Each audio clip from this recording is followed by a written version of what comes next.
जानेमन, कभी आपने सोचा है कि किरदार का ट्रांसफॉर्मेशन कैसे होता है?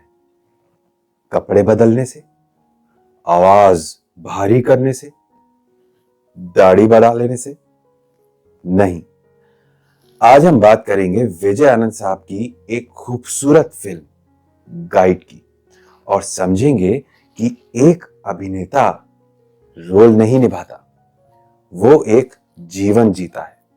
जी हां, इस फिल्म में देवानंद साहब का किरदार शुरुआत में थोड़ा हल्का है, चुस्त, आत्मविश्वासी और थोड़ा सा चालाक भी है। वो दुनिया को संभालता हुआ लगता है, लेकिन कहानी आगे बढ़ती है और धीरे धीरे उसके भीतर की जमीन खिसकती चली जाती है। यहीं से असली अभिनय, उसकी शुरुआत होती है।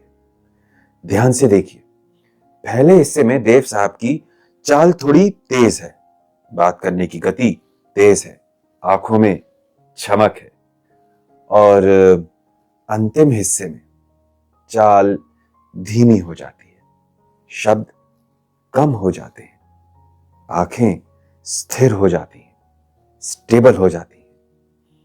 यह बदलाव अचानक नहीं आता है, यह एक बहाव के साथ आता है।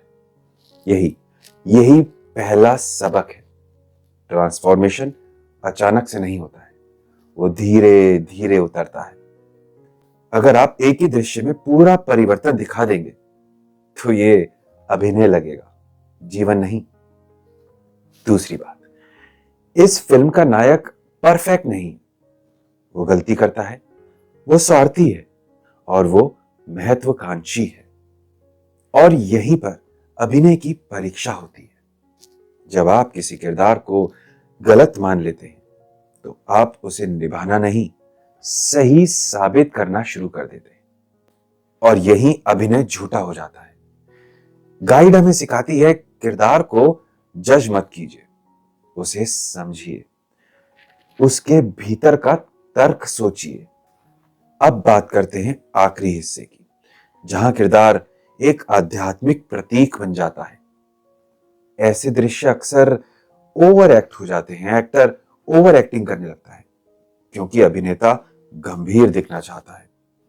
लेकिन यहां देव साहब गंभीर दिखने की कोशिश बिल्कुल भी नहीं करते, वो शांत हो जाते हैं।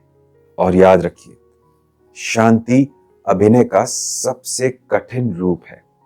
जब आप स्थिर खड़े होते हैं तो कैमरा आपकी हर सोच पढ़ सकता है।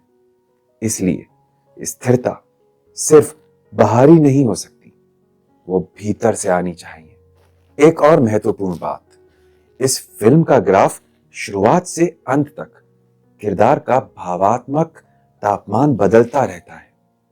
एक अभिनेता को पूरी कहानी का नक्शा दिमाग में रखना चाहिए, वरना हर दृश्य अलग अलग ऊर्जा में बिखर जाएगा।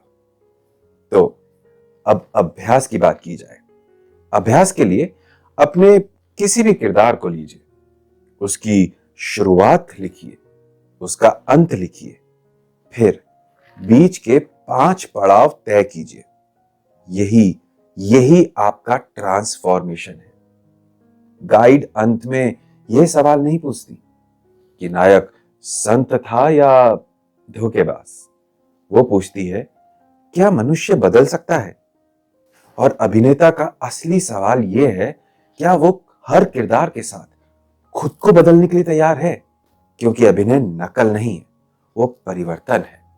इस फिल्म को सिर्फ क्लासिक कहकर मत छोड़ना, उसे देखना, और जरूर देखना, और बार बार पॉज करके देखना, और अपने भीतर के बदलाव को महसूस करना।